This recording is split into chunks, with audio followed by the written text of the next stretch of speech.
Doctor Bhimrao ji Ambedkar का जन्म 1891 और मृत्यु 1956 में हुआ। भारत की डॉक्टर भीमराव अम्बेडकर के संपूर्ण जीवन का सारांश। भारत की जाति व्यवस्था के घोर विरोधी एवं कटु आलोचक भीमराव रामजी अम्बेडकर बहुमुखी प्रतिभा के धनी थे। उनके व्यक्तित्व के कई अहम छवि एक विधिवेत्ता, अर्थशास्त्री, संविधान विशेषज्ञ के अतिरिक्त एक सामाजिक और धार्मिक चिंतक एवं सिद्धांतकार भी थे। उन्हें स्वतंत्र भारत के संविधान के निर्माता और दलित चेतना के प्रतीक पुरुष के रूप में जाना जाता है। शांतिपूर्ण सामाजिक क्रांति उनके जीवन का प्रमुख मिशन था। सामाजिक क्रांति अर्थात सामाजिक जड़ताओं से छुटकारा और एक ऐसे समाज की रचना जिसमें मनुष्य के बीच जन्म, जाति, आर्थिक स्थिति, लिंग आदि के आधार पर कोई भेदभाव न हो और सबके लिए उन्नति और विकास के समान अवसर उपलब्ध हो। समाज अंधविश्वासों, रूढ़ियों और व्यर्थ के कर्मकांडों से मुक्त हो। उनका मानना था कि स्वतंत्रता, समता और बंधुता के सर्वोच्च मानव मूल्यों को प्राप्त करने के लिए जाति व्यवस्था को समाप्त करना आवश्यक है। इसकी समाप्ति के बिना न तो समाज में समृद्धि होगी और न ही शांति की स्थापना संभव है। एक बार समाजवादियों के सम्मेलन की अध्यक्षता करते हुए उन्होंने कहा था कि जब तक जाति के दानव से नहीं लड़ा जाएगा तब तक तो न तो इस देश में समाजवाद आएगा और न ही लोकतंत्र स्थापित होगा। गेल ओम्वेत ने अपने एक लेख में अम्बेडकर के दलित मुक्ति के सिद्धांत का विश्लेषण कर बताया कि अम्बेडकर ने मार्क्सवाद के लक्ष्य अर्थात समाजवाद को तो स्वीकार किया है, किंतु उन्होंने इसके हिंसा के साधन के प्रति असहमति प्रकट की है। वे शांतिपूर्ण ढंग से समाज में बदलाव के पक्षधर थे। उनका विचार था कि इसके लिए हिंदू धर्म के नियमाचारों, जो समाज में उत्पीड़न, असमानता, अन्याय और अस्पृश्यता के लिए उत्तरदायी रहे हैं, आमूलचूल परिवर्तन लाना होगा। इन समस्याओं के समाधान हेतु अम्बेडकर ने दलित जागृति, विरोध प्रदर्शन और सत्ता संघर्ष के साधनों की ओर इशारा किया है। अम्बेडकर का जन्म महाराष्ट्र का सूरज कहे जाने वाले एक समुदाय महार जाति के एक अत्यंत गरीब परिवार में हुआ था। परिवार में पढ़ने लिखने की कोई परंपरा नहीं थी, किंतु भीमराव की पढ़ने लिखने में रुचि को देखकर उनके पिता ने उन्हें पढ़ाने के लिए इधर उधर से धन का इंतजाम कर पढ़ाने का निश्चय किया। अपनी कुशाग्र बुद्धि और लगन के द्वारा अम्बेडकर ने सन 1907 में मैट्रिक और सन 1912 में स्नातक की परीक्षा पास कर ली। इसी बीच सन 1913 में उनके पिता की मृत्यु हो गई, जो उनके लिए एक बड़ा सदमा था। किंतु दृढ़ निश्चय के धनी अम्बेडकर ने एक वजीफा प्राप्त कर आगे की पढ़ाई के लिए अमेरिका के कोलंबिया विश्वविद्यालय में दाखिला ले लिया और वहां से सन 1915 में मानव शास्त्र में एमए किया। बाद में ही से सन 1924 में ब्रिटिश भारत में प्रांतीय वित्त का उद्भव विषय पर पीएचडी की उपाधि प्राप्त लंदन वगैरह यहाँ मास्टर ऑफ साइंस की उपाधि बार एट लॉ की डिग्री प्राप्त की। इसी बीच सन 1918 में उन्होंने कुछ समय के लिए अध्यापन भी किया। अपने जीवन में उन्होंने कई प्रतिष्ठित पदों पर कार्य किया। वे साइमन कमीशन के सदस्य थे तथा सन 1930 में उन्होंने गोलमेज सम्मेलन में आमंत्रित सदस्य के रूप में भाग लिया। सन 1942 में वे श्रम मंत्री के सलाहकार रहे हैं। वे संविधान निर्माण की प्रारूप समिति के अध्यक्ष, स्वतंत्र भारत की प्रथम सरकार के पहले कानून मंत्री थे। अम्बेडकर प्रखर बुद्धि संपन्न विद्वान थे। उन्होंने बहुत अधिक तो नहीं लिखा है, किंतु उन्होंने जो कुछ लिखा है उसका मुख्य उद्देश्य भारत में शांतिपूर्ण क्रांति उत्पन्न कर दलित जातियों, विशेषतः अस्पृश्य जातियों को संस्थापकता, दासता और जाति उत्पीड़न से मुक्त करवाना रहा है। उनके लेखन के प्रमुख विषय हिंदू सामाजिक संगठन, शिक्षा व्यवस्था, प्रशासन, भारतीय विश्वविद्यालय का पुनर्गठन, भारतीय विधि व्यवस्था, सामाजिक सुधार, भारतीय राजनीति का पुनर्गठन, आर्थिक पुनर्रचना, शुद्ध मानवीय मूल्यों पर आधारित दर्शन, स्वतंत्रता और समानता पर आधारित भारतीय गणतंत्र जैसे अनेक विविध विषय रहे हैं। उनका अधिकांश लेखन विवादास्पद और खंडन-बंधात्मक प्रकार का है। उदाहरणार्थ, धर्म शब्द का प्रयोग उन्होंने अन्य विद्वानों से भिन्न कुछ अनिश्चित अर्थ और संदर्भ में किया है।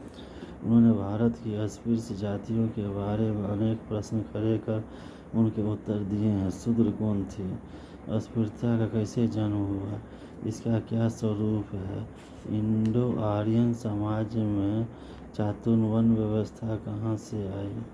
आदि प्रश्नों के उत्तरों को जानने के लिए उन्होंने कई धर्म ग्रंथों, पुराणों, कथाओं, उपन्यासों, पुराकथाओं आदि की सिलसिलेवार खोजबीन की और अपने लेखनों में उन्होंने विशेषतः मनुस्मृति को अपने विश्लेषण का आधार बनाया है।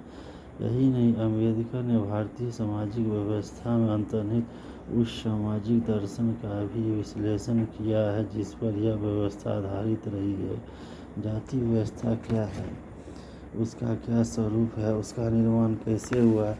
यह व्यवस्था कैसे बनी? इन सब बातों का गहन और सूक्ष्म विश्लेषण उन्होंने अपनी पुस्तक जाति व्यवस्था का विनाश में किया है। इस पुस्तक के प्रकाशन के बाद कई बातों को लेकर महात्मा गांधी और अम्बेडकर के बीच एक लंबा पत्र व्यवहार भी हुआ था। विचारों के इस आदान प्रदान के फलस्वरूप दोनों के विचारों में परिवर्तन आया। कई मामलों में अंतरजातीय विवाह और सहभोज। गांधी ने अम्बेडकर के विचारों का समर्थन किया और अम्बेडकर भी गांधी से प्रभावित हुए बिना नहीं रह सके। शूद्र कौन थे? इस प्रश्न के उत्तर में अम्बेडकर ने लिखा है कि शूद्रों की उत्पत्ति इंडो आर्यन सामाजिक संगठन की चातुर्वर्ण व्यवस्था ब्राह्मण, क्षत्रिय, वैश्य और शूद्र से हुई है, जो ऊंच नीच के कर्मिक पद सोपान पर आधारित रही है। इस व्यवस्था को समाज के वर्गीकरण की एक व्यवस्था मात्र मानना एक भूल है, क्योंकि इसमें वैधानिक एवं दंड विषयक नियम भी शामिल है। अम्बेडकर ने यह स्वीकार किया है कि सभी समाजों में किसी न किसी रूप में वर्ग विभाजन हुआ है और यह स्वाभाविक भी है। हिंदुओं में यह वर्ग विभाजन वर्णों के रूप में हुआ है, जो संसरण के सिद्धांत पर आधारित है, और इस संसरण में शूद्रों का स्थान सबसे नीचे था। हिंदू समाज में इन वर्गों का निर्माण धार्मिक आधार पर हुआ है, जिन्हें अपरिवर्तनशील माना जाता है। इन्हें न केवल आदर्श अपितु दैविक और पवित्र माना गया है, जिसे अम्बेडकर गलत मानते हैं। इन वर्णों के निश्चित व्यवसाय माने गए हैं, जिनका उल्लंघन का तात्पर्य दंड का भागी होना था। इस प्रकार की ऊंच नीच की वर्ग व्यवस्था ने ही हिंदू समाज में दासता और असमानता को जन्म दिया है।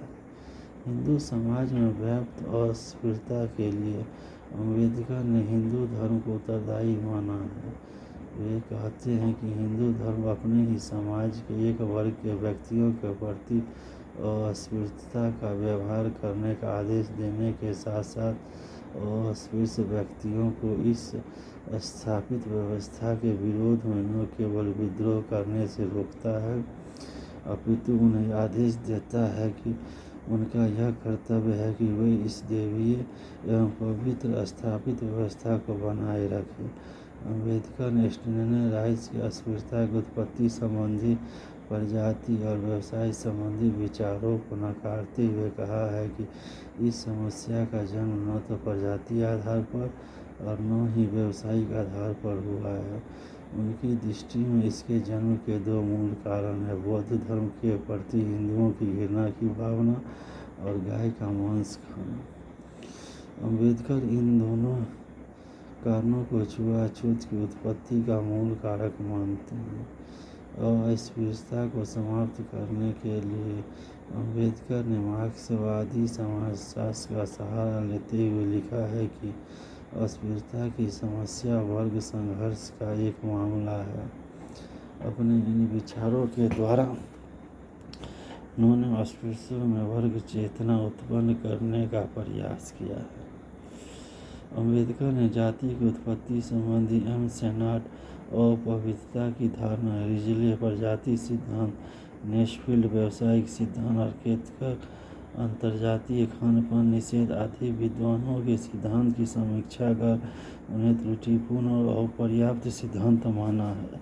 अम्बेडकर के अनुसार जाति की उत्पत्ति अंतर्विवाह की प्रथा, एक ही जाति में विवाह करने का चलन से हुई है। अपने विचारों की पुष्टि के लिए उन्होंने मनुस्मृति में उल्लिखित विवाह संबंधी नियमों का उल्लेख किया है। अनेक जातियों का बनने का कारण भी वे विभिन्न वर्णों जातियों में अंतर्विवाह के नियम का उल्लंघन मानते हैं। अम्बेडकर के अनुसार जातियां ऐसी अस्थायी एवं निश्चित इकाइयां हैं जो आम जन को कृत्रिम रूप से विभाजित करने से बनी है। ये इकाइयां एक दूसरे से विवाह स्थापित नहीं करते, इन्हें अंतर्विवाह के नियम से एकजुट रखा जाता है। समाज में न्याय के बारे में अपने विचारों को स्पष्ट करने हेतु उन्होंने वर्ग बोध को उद्धृत करते हुए कहा है कि न्याय साधारणता, स्वतंत्रता, समानता और भ्रातृत्व का एक दूसरा नाम है।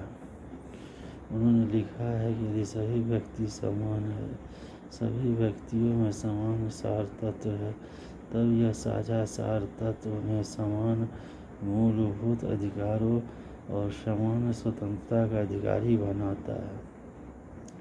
समानता और न्याय के संबंध में अम्बेडकर ने हिंदू धर्म और हिंदू सामाजिक व्यवस्था की समीक्षा करते हुए कहा है कि जाति व्यवस्था जो हिंदू धर्म और हिंदू सामाजिक व्यवस्था का मूल आधार रही है, वह पूर्णतः असमानता और अन्याय से ग्रसित एक संस्था है।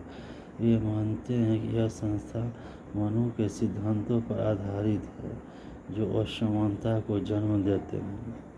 यह व्यवस्था ऊंच नीच और कर्मिक शोषण पर आधारित है। इस शोषण सबसे ऊंचे छोर पर ब्राह्मणों को, इनसे नीचे क्षत्रियों को, क्षत्रियों से नीचे वैश्यों को और वैश्यों के नीचे शूद्रों को रखा गया है। शूद्रों के नीचे भी अति शूद्रों को रखा गया है, जिन्हें अस्पृश्य माना जाता है। अम्बेडकर के अनुसार ऊंच नीच और स्तरण की यह व्यवस्था साधारणतः दूसरे रूप में असमानता के सिद्धांत को ही प्रस्तावित करती है। अतः निष्कर्षतः अम्बेडकर यह मानते हैं कि हिंदू धर्म समानता को स्वीकार नहीं करता। विभिन्न वर्गों में पद और परिस्थिति की यह असमानता एक अस्थायी सामाजिक संबंध जो हर समय और हर स्थान के साथ साथ सभी प्रयोजनों के लिए किया जाता है। जाति व्यवस्था में निहित इस असमानता को स्पष्ट करने के लिए अम्बेडकर ने दास प्रथा, विवाह और कानूनों के उदाहरण दिए हैं। मनु के विचारों के उदाहरण देते हुए अम्बेडकर ने जाति व्यवस्था को एक ऐसी दास प्रथा के रूप में निरूपित किया है जो शूद्रों तक सीमित है, जिन्हें अपने से ऊपर के 3 वर्णों ब्राह्मण, क्षत्रिय और वैश्य की संग सेवा करनी पड़ती है। वे कहते हैं कि इस व्यवस्था में उच्च जातियों के लोगों का शूद्रों के दास बनने का सवाल ही उत्पन्न नहीं होता। एक ब्राह्मण दूसरे ब्राह्मण का, एक क्षत्रिय दूसरे क्षत्रिय या ब्राह्मण का, एक वैश्य दूसरे वैश्य या ब्राह्मण अथवा क्षत्रिय का दास हो सकता है, जबकि एक शूद्र दूसरे शूद्र के अलावा तीनों अन्य वर्णों का भी दास होता है, किंतु एक शूद्र किसी ब्राह्मण, क्षत्रिय अथवा वैश्य को दास नहीं रख सकता है। इस प्रकार विवाह की संस्था को असमानता को बनाए रखने का आधार मानते हुए अम्बेडकर ने मनु के विचारों को चीराफाड़ी की है और यह माना है कि मनु के वैवाहिक नियम अंतर्वर्णीय अंतर्जातीय विवाह की अनुमति नहीं देते हैं। उनके नियमानुसार प्रत्येक वर्ण के व्यक्ति को अपने ही वर्ण में विवाह करना आवश्यक है। यदि किन्हीं आवश्यक कारणों से किसी दूसरे वर्ण में विवाह करना अनिवार्य हो जाता था तब उसे अनुलोम प्रथा का पालन करना पड़ता था, किंतु प्रतिलोम प्रथा में यह वर्जित है।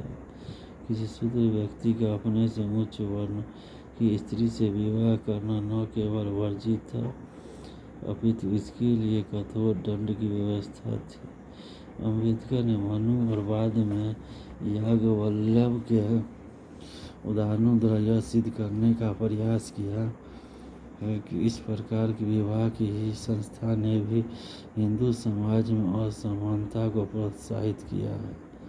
न्याय और असमानता के विश्लेषण के संबंध में अम्बेडकर ने मनु की न्याय व्यवस्था नियमों का भी उल्लेख किया है। उन्होंने बताया कि मनु ने एक से अपराध के लिए नियमों को लागू किए जाने और दंड देने के संबंध में भिन्न वर्णों के बीच भेद किया है। न्याय की भिन्नता के बारे में विचार व्यक्त करते हुए अम्बेडकर ने माना है कि हिंदू न्याय व्यवस्था में अपराधी और दीवानी दोनों प्रकार के कानूनों का उद्देश्य समाज में असमानता को बनाए रखना था। वे कहते हैं कि हिंदू विधि व्यवस्था मनु के नियमों के अनुसार में सभी अपराधियों के साथ एक सा बर्ताव नहीं किया गया और न ही एक सा दंड देने की व्यवस्था थी। इसलिए अम्बेडकर ने मनु के विविध नियमों को दंड की अतार्किक व्यवस्था कहा है तथा दंड के स्वरूप की अमानवीय प्रकृति का भी उजागर किया है, जिसमें अपराध के अनुसार शरीर के विभिन्न अंगों जैसे पेट, जीवा, नाक, कान तथा जननेकी अंगों पर भी प्रहार करके अपराधी को दंडित किया जाता था। इस व्यवस्था में अपराधी के दोष की मात्रा भी विचार को भी दोष की मात्रा पर भी किया जाता था। अम्बेडकर के अनुसार इस प्रकार की न्याय और दंड व्यवस्था का उद्देश्य अपराधी को दंडित करना मात्र नहीं था अपितु सामाजिक असमानता का अनुमोदन करना था। समता के बारे में अम्बेडकर ने यह स्वीकार किया है कि सभी मनुष्य मानसिक और शारीरिक शक्ति में समान नहीं होते, किंतु फिर भी उन्होंने वैचारिक और व्यवहारिक आधार पर समता का प्रतिपादन किया है। वे समता को मानवीय आधार पर उचित मानते थे। व्यक्तिगत रूप में एक मनुष्य और दूसरे मनुष्य में अंतर को स्वीकार करते हुए भी अम्बेडकर ने अवसर की समानता की बात कही है, किंतु साथ ही उन्होंने यह भी माना कि चयन हमेशा योग्यता के आधार पर होना चाहिए, अन्यथा सामाजिक प्रजातंत्र और मानवता के प्रति घोर अन्याय होगा। अतः यदि व्यक्तिगत प्रयत्नों में हम व्यक्तियों को असमान समझें तो कम से कम सामाजिक सुविधाओं के क्षेत्र में उन्हें समान समझना चाहिए। प्रत्येक व्यक्ति को आगे बढ़ने का अवसर दिया जाना चाहिए। अम्बेडकर ने प्राथमिकता युक्त समता की बात कही है।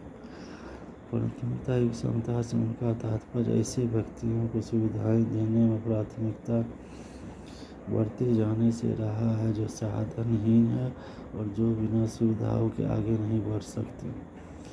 असमानता का मूल कारण अम्बेडकर ने हिंदू धर्म को माना है। हिंदू सामाजिक व्यवस्था में विभिन्न वर्णों के बीच जो भेद किया गया वह धार्मिक असमानता को प्रकट करती है।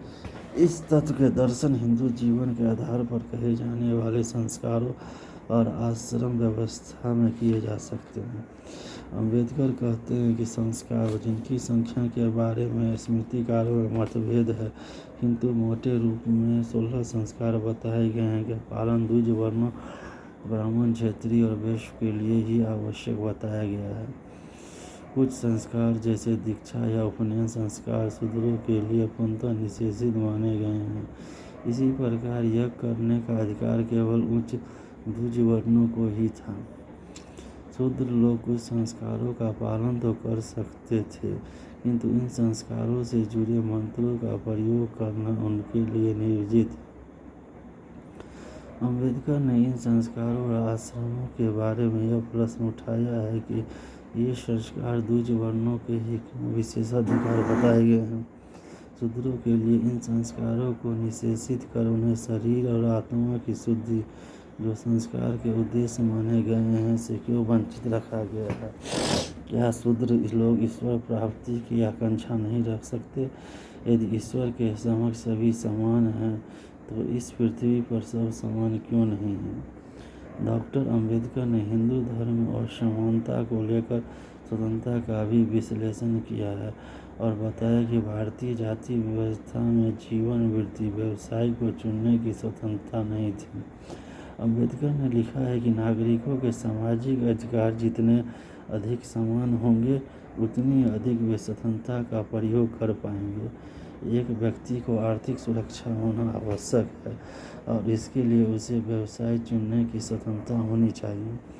यदि व्यक्ति को रोजगार की स्वतंत्रता नहीं मिलती, तो संभव है कि वह मानसिक और शारीरिक यातनाओं का शिकार हो जाए, जो स्वतंत्रता की मूल भावना के विपरीत है। इसके लिए सभी को ज्ञान और शिक्षा प्राप्ति का अधिकार होना चाहिए, जो कि भारत में शूद्रों को नहीं था। ज्ञान से वंचित रखने का तात्पर्य महान उद्देश्यों की प्राप्ति हेतु व्यक्तियों को स्वतंत्रता के उपभोग करने से मना करना है।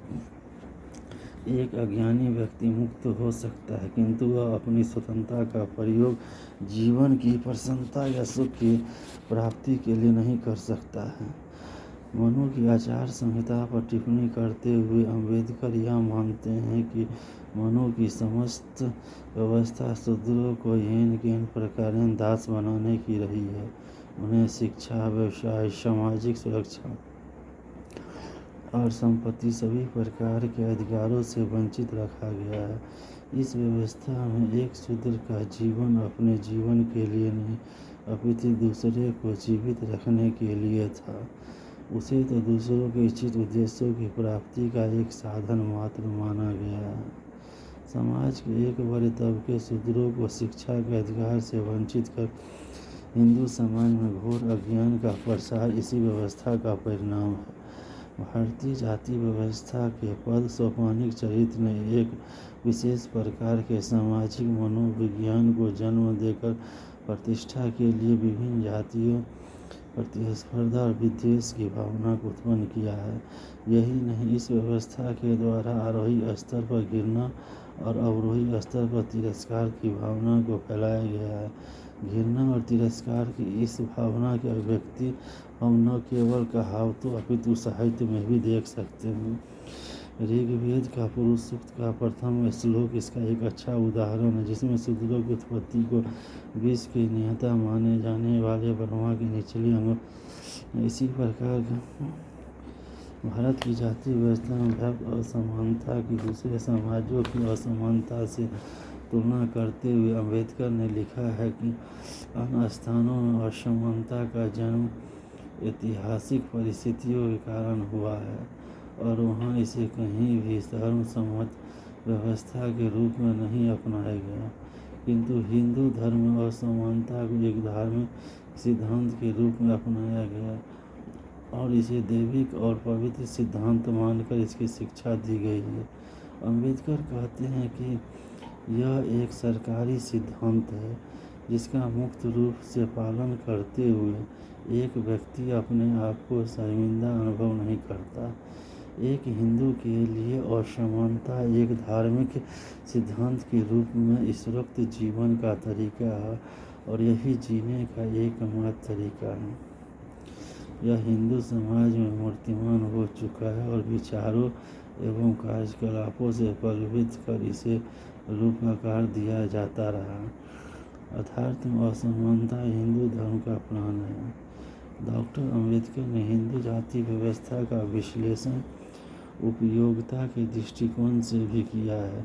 प्रसिद्ध समाज विचारक J.S. मिल को उद्धृत करते हुए उन्होंने लिखा है कि न्याय उपयोगिता में कहीं भी अनिवार्यता विरोधाभास नहीं है। दूसरे शब्दों में, जो बात व्यक्ति के लिए उपयुक्त नहीं है, वह समाज के लिए उपयोगी नहीं हो सकती। इसलिए जाति व्यवस्था का हिंदू आदर्श कभी भी एक आदर्श नहीं बन पाया। अम्बेडकर के अनुसार हिंदुओं ने व्यवस्था के मामले में इस आदर्श का पूर्ण निष्ठा से अनुसरण किया है। आदर्श का पालन करो और यथार्थ को आदर्श बनाओ। अम्बेडकर मानते हैं कि सामाजिक संगठन की व्यवस्था सभी प्रकार से असफल रही है क्योंकि इसके द्वारा हिंदू आदर्शों को प्राप्त नहीं किया जा सकता। अम्बेडकर ने जाति व्यवस्था के कुछ दुर्गुणों का भी उल्लेख किया है। यह श्रमिकों में विभाजन करती है, व्यक्ति को अपनी रुचि से अलग करती है, बुद्धि को शारीरिक श्रम से असमर्थ करती है, महान उद्देश्यों का पोषण करने के श्रमिकों के अधिकार से उसे निरुत्साहित करती है, जातिगत रोक लगाती है। अम्बेडकर कहते हैं कि जाति का विभाजन गतिविधि और श्रमिकों का विभाजन करती है।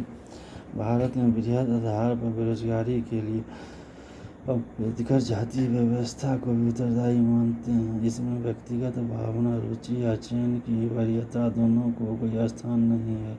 यह भाग पर आधारित एक व्यवस्था है। इसमें न तो व्यक्तिगत न्याय की कोई गुंजाइश है और न ही इसमें कोई सामाजिक उपयोगिता है। अम्बेडकर ने अपने लेख में विशेषतः अपनी पुस्तक एनालाइजेशन ऑफ कास्ट 1936 में जाति के पूर्णतः समाप्त करने की बात की है और इस संदर्भ में उन्होंने धर्म और इसका राजनीतिक शक्ति के संबंधों का गूढ़ विश्लेषण किया है।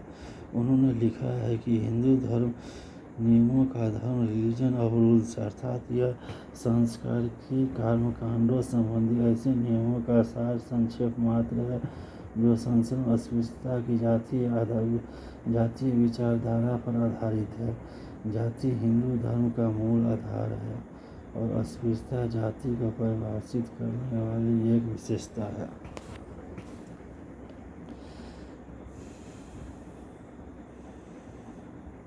गांधी जी भिन्न विचार रखते हुए जाति की समाप्ति की बात कही है। इस संबंध में अम्बेडकर ने अंतर्जातीय खान-पान और अंतर्जातीय विवाह के तरीकों को भी जाति व्यवस्था को तोड़ने का साधन नहीं माना। वे जाति को समाप्त करने के लिए जाति से संबंधित धार्मिक धारणाओं को समाप्त करने के पक्ष में थे। धार्मिक धारणाओं से अम्बेडकर का मंतव्य पवित्रता और अस्पृश्यता पर आधारित श्रेणीबद्धता की हिंदू विचारधारा थी। इस धारणा की अभिव्यक्ति संस्कारों, कर्मकांडवाद और स्वायत्त व्यक्तिगतता के दमन में हुई है। उन्होंने माना है कि जाति में कोई सुधार की कोई गुंजाइश नहीं है, इसे केवल समाप्त ही करना होगा। अम्बेडकर के अनुसार जाति मूलतः एक मानसिक दशा है जिसे धार्मिक ग्रंथों में बड़ी कुशलता से प्रस्तुत किया गया है। अंतर्विवाह को तो वे जाति की एक कार्य प्रणाली मैकेनिज्म मानते हैं। वे लिखते हैं कि अंतर्जातीय विवाहों को तो धार्मिक धारणा वर्जित करती है, अतः अंतोगत्वा धार्मिक मूल्यों को भी समाप्त किया जाना चाहिए। जाति के नियमों को हिंदू लोग इसलिए पालन नहीं करते हैं कि वे अमानवीय या निरर्थक हैं, अपितु इसलिए पालन करते हैं कि वे घोर रूप से धार्मिक है। अतः दुश्मन वे लोग नहीं जाति का पालन करते हैं, अपितु वे शास्त्रहीन जाति के इस धर्म को शिक्षा देते हैं। अतः अम्बेडकर ने नियमों के धर्म के स्थान पर सच्चे धर्म अर्थात सिद्धांतों के धर्म, रिलीजन और प्रिंसिपल की स्थापना पर बल दिया है। अम्बेडकर कहते हैं कि सिद्धांत दोषपूर्ण हो सकता है किंतु उस पर आधारित कर्म चेतना युक्त एवं उत्तरदायित्वपूर्ण होते हैं। उत्तरदायित्व को प्रोत्साहित किए जाने के लिए धर्म को मुख्य सिद्धांतों पर आधारित होना चाहिए। धर्म केवल नियमों का विषय नहीं बन सकता। जब धर्म नियमों में परिवर्तन हो जाता है तब वह धर्म ही नहीं रहता, क्योंकि उसमें उत्तरदायित्व की भावना का अंत हो जाता है, जो एक सच्चे धर्म की आत्मा है। हिंदू धर्म नियमों की एक संहिता मात्र है, अतः वे इसे एक विधि परक वर्ग नैतिकता मानते हैं। जाति व्यवस्था की समाप्ति के लिए अम्बेडकर ने कई तर्क, विकल्पों और विचारों पर अपने मत व्यक्त किए हैं। ये छोटी छोटी जातियों को बड़ी जातियों में मिलाने के तर्क से सहमत नहीं थे। उन्होंने इसे एक दोषपूर्ण युक्ति मानते हुए कहा कि पहली बात यह संभव ही नहीं है, फिर भी तार्किक दृष्टि से इस तरीके को संभव मान भी लिया जाए तब भी यह कैसे एक जातीय व्यवस्था पूर्णतः समाप्त हो जाएगी। उन्होंने अंतरजातीय खान-पान की विधि के द्वारा जाति व्यवस्था को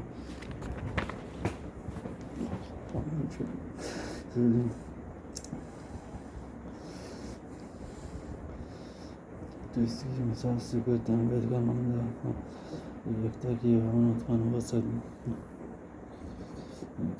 पूर्ण एकता और सामंजस्य का उत्पन्न होना एक असंभव होता है। अंतरजातीय विवाहों द्वारा ही मौलिक साझा एकता का विकास हो सकता है।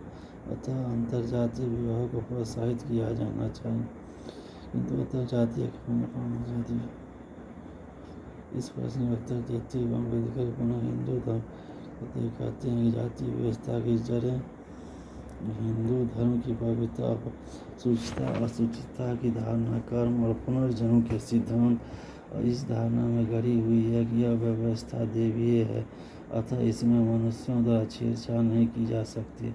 इन धारणाओं अर्थात हिंदू धर्म नीति में जब तक पूर्णतः बदलाव नहीं किया जाता तब तक जाति व्यवस्था का अंत दुष्कर है। अम्बेडकर ने सामाजिक परिवर्तन, जाति व्यवस्था में परिवर्तन के संदर्भ में कानून की भूमिका को महत्वपूर्ण माना है।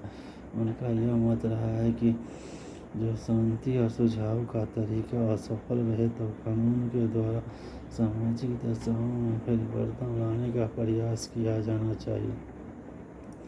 अम्बेडकर परिवर्तन के लिए हिंसात्मक विधि के अपनाने जाने के पक्ष में नहीं थे। उन्होंने स्पष्ट माना कि आधुनिक युग में हिंसा द्वारा परिवर्तन लाने के प्रयास बौद्धिक दृष्टि से ठीक नहीं है।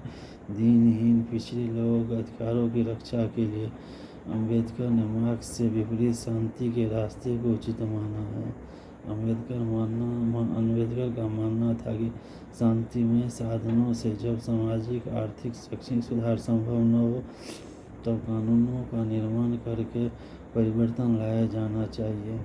अम्बेडकर ने अपनी एक अन्य पुस्तक बुद्ध और उसके धर्म का भविष्य 1950 में उन्होंने बौद्ध, ईसाई, इस्लाम और हिंदू धर्म का तुलनात्मक विश्लेषण कर बौद्ध धर्म के प्रति अपनी रुचि प्रदर्शित की है। उन्होंने बौद्ध धर्म को अन्य धर्मों की अपेक्षा सर्वाधिक विवेक सम्मत सिद्धांतों पर आधारित और सर्वाधिक वैज्ञानिक माना है। सन 1956 में अम्बेडकर ने स्वयं इस धर्म को अपनाया और दूसरों से इस धर्म को अपनाने के लिए कहा। इस संदर्भ में उन्होंने यह भी स्वीकार किया कि धर्म एक निजी मामला है, अतः इसे बदला जा सकता है। अप्रत्यक्षतः उनके यह विचार धर्म की स्वतंत्रता के राजनीतिक सिद्धांत का प्रतिपादन करते हैं, जिसका उल्लेख हमारे संविधान में किया गया है। अपनी पुस्तक बुद्ध धर्म 1957 में उन्होंने मुख्यतः नैतिकता का विश्लेषण किया है। नैतिकता से अम्बेडकर का तात्पर्य करुणा, संवेदनशीलता, अपने साथियों के सुख दुख का ध्यान रखना, प्राकृतिक विश्व के प्रति चेतना, दायित्व और प्रतिबद्धता की भावना रखना तथा संपूर्ण विश्व की खुशहाली के प्रति सक्रिय होना आदि विचारों से रहा है। उनके अनुसार सांस्कारिक दायित्व के अभिन्न नैतिकता स्वयं व्यक्ति के हृदय से उत्पन्न होती है, जो भ्रातृत्व और भगिनी भाव पर आधारित होती है। हिंदू धर्म, वर्ण और जाति व्यवस्था संबंधी अम्बेडकर के विचारों को पूर्णतः यथावत स्वीकार नहीं किया जा सकता। उन्होंने जाति की संरचना के एक पक्ष को ही सब कुछ मानते हुए जाति के सामाजिक और आर्थिक पक्ष को सर्वथा अनदेखा कर दिया है। उन्होंने हिंदू धर्म विशेषता वर्ण व्यवस्था के प्रति की है, जिसकी पर पुष्टि नहीं होती। उनका अधिकांश विश्लेषण मानव अस्तित्व से रहित है और उन्होंने उपनिषदों की घोर अवहेलना की है, जिसे उन्होंने एक स्थान पर अपने लेखन में स्वीकारते हुए लिखा है कि उपनिषदों में समानता, स्वतंत्रता और भ्रातृत्व भाव संबंधी विचार मिलते हैं। जहाँ तक वर्ण व्यवस्था के पद सोपानिक चरित्र की बात है, वह सभी प्रकार के आर्थिक, राजनीतिक, सामाजिक, सैनिक और वाणिज्यिक संगठनों और संस्थाओं में देखा जा सकता है। किसी में संगठन में कुछ व्यक्तियों का ओहदा संगठन के अन्य व्यक्तियों से ऊंचा होता है और अधिकांश व्यक्तियों के ऊंचे व्यक्तियों से निम्न स्थिति का होना स्वाभाविक है। यह प्रकृति का नियम है। सभी व्यक्ति और सभी वस्तुएं समान नहीं होती। उसमें मात्रा, भार, जीवन विधि, रचना, क्षमता, निपुणता आदि अनेक बातों के आधार पर थोड़ा बहुत अंतर अवश्य होता है। जहाँ तक समानता का प्रश्न है, वह प्रकृति में भी नहीं है। कोई दो पेड़, दो पत्ते या जुड़वा भाई पूर्णतः एक समान नहीं होते। जहाँ तक संवैधानिक समानता का प्रश्न है, उसका स्वतंत्र भारत के संविधान के मूलभूत अधिकारों में उल्लेख किए जाने के उपरांत भी एक गरीब, निस्सहाय और कमजोर व्यक्ति को ये कहाँ उपलब्ध है? क्या संविधान और संवैधानिक कानून के नाम पर धनवानों, वर्चस्ववादी व्यक्तियों, शक्तिशाली नेताओं द्वारा आज भी गरीब और कमजोर जनता को बेवकूफ़ नहीं बनाया जा रहा है? क्या उनका शोषण नहीं हो रहा है? जहाँ तक समाज को चार वर्णों में कहीं कोई त्रुटि नजर नहीं आती। विश्व के लगभग सभी समाजों में किसी वास्तव में त्रुटि इस व्यवस्था में नहीं या फिर दिए गए महत्व में है। वन व्यवस्था में इतनी कठोरता बंदी नहीं थी जितनी वास्तव में चित्रित की गई है। वन व्यवस्था की नवनीयता, लचीलापन कालांतर में तब कठोरता में बदल गई जब वन व्यवस्था का शुद्ध स्वरूप भ्रष्ट होकर जाति व्यवस्था में परिणत हो गया। जहाँ तक मनुस्मृति तथा अन्य धार्मिक ग्रंथों से दिए गए उदाहरणों का प्रश्न है, पहली बात तो ये उस समय के समाज से संबंधित है जिनका आज के समाज से कोई लेना देना नहीं है। दूसरी बात यह भी है कि इन ग्रंथों के कई अंशों का अभिनतिपूर्ण चयन किया गया है तथा उन्हें संदर्भ से काटकर अपनी बात को सिद्ध करने के लिए अपने ढंग से व्याख्या की गई है, जिसे मनुस्मृति के बारे में अम्बेडकर ने अपनी घृणा प्रदर्शित की है। वास्तव में भूला हुआ इतिहास है और आज इस पर कोई ध्यान नहीं देता। इसमें संदेह नहीं है कि इतिहास के एक युग में जाति व्यवस्था, ऊंच नीच, असमानता की बुराइयों का प्रवेश हो गया था। अम्बेडकर पहले ऐसे दलित नेता रहे जिन्होंने दलित चेतना की मशाल को प्रज्वलित कर दलितों के उत्पीड़न, शोषण के साथ साथ अपने अधिकारों के प्रति जागृति उत्पन्न की है।